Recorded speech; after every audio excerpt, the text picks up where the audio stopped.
Nagdeklara ang Department of Health ng Code White Alert ngayong Semana Santa. Nangangahulugan na handa lahat ng ospital sa lahat ng insidente, partikular po ang sakit na may kaugnayan sa matinding init. Kaugnay po niyan, makakausap natin si DOH Spokesperson Assistant Secretary Albert Domingo. Magandang tanghali po sa inyo, ASEC. Magandang hapon, magandang tanghali, Angela, at sa lahat na rin yung mga nakikinig at nanonood. ASEC, nagsimula na nga po ang Code White Alert noon pang linggo po, no? Palm Sunday. Kumusta naman po ang monitoring ng DOH? Handa ang lahat ng ating mga ospital, Angela, ang Department of Health. Pag nagdedeklara ho kami ng Code White, ibig sabihin, ang mga shifting ng mga doktor, ng mga nurses, ang mga equipment at ang iba pang mga supplies, sa mga makina, mga gamot, mga swero, naka-ready po yan dahil ang Code White, hindi yan senyales na may problema. Senyales yan ng kahandaan dahil maraming tao ang alam natin na uuwi sa mga lugar na kanilang pinanggalingan.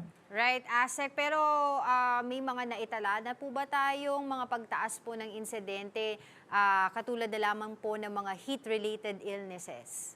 Awa ng Diyos, Angela, wala pa naman, no? At ayaw na nating dagdagan yun. Ayaw na nating magkaroon ng tala na mataas. So gusto nating ipaalala sa lahat. Sa panahon na ito na mataas yung damang init, siguraduhin po natin na umiinom tayo ng malinis na tubig. 7 to 8 glasses of water a day. Ang tanging bawal lang po kung kayo po ay may dialysis o kaya may sakit sa bato, magtanong ho sa inyong doktor. Pero pwede naman hong uminom ng tubig within limits.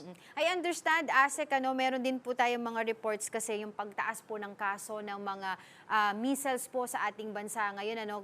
In fact, it was 300% yung increase. Ano pong ginagawa ng DOH po ngayon para po bumaba ito pong kaso ng measles natin? Actually, Angela, hindi natin ginagamit yung year-on-year comparison. Tinitignan natin yung trends on a week-by-week basis at nakikita natin na hindi ganun kataas yung pagpalo kumpara sa nakaraang taon.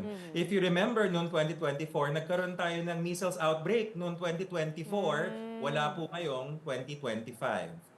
Okay. So yung mga lumabas po na balita na 300% increase, ang binase po yun sa year by year, tama po?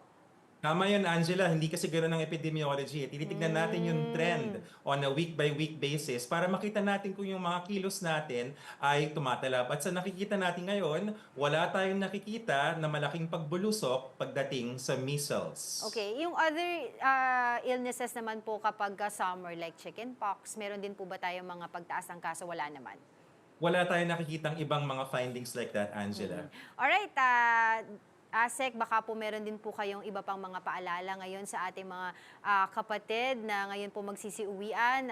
Will take this chance to be with their family. Marami po mga outdoor activities gaya po ng mga bisita iglesia at marami rin pong bumabiyahe para po magbakasyon. Paalala na lang po para po ligtas po yung ating paggunita ng Holy Week. Yes, mag-iingat po tayong lahat no sa ating pagpunta sa mga iba-ibang destinasyon. Importante ho yung road safety. So mapapasahero man tayo or mapatsuper ng ating mga sasakyan, wag ho tayong mainit ang ulo pagdating sa daan. Napakainit na nga ng panahon, dadagdagan pa natin, makararating rin po tayo. Sa mga paliguan, mapadagat, swimming pool man, or kahit maliit na batsa, pag may bata ay bantayan natin dahil hindi natin alam kung anong pwedeng mangyari. Wag na pong uminom, lalo na kung kayo po ay maliligo dahil sa mga adults naman na lasing, mahirap po kapag tayo ay nagsiswimming.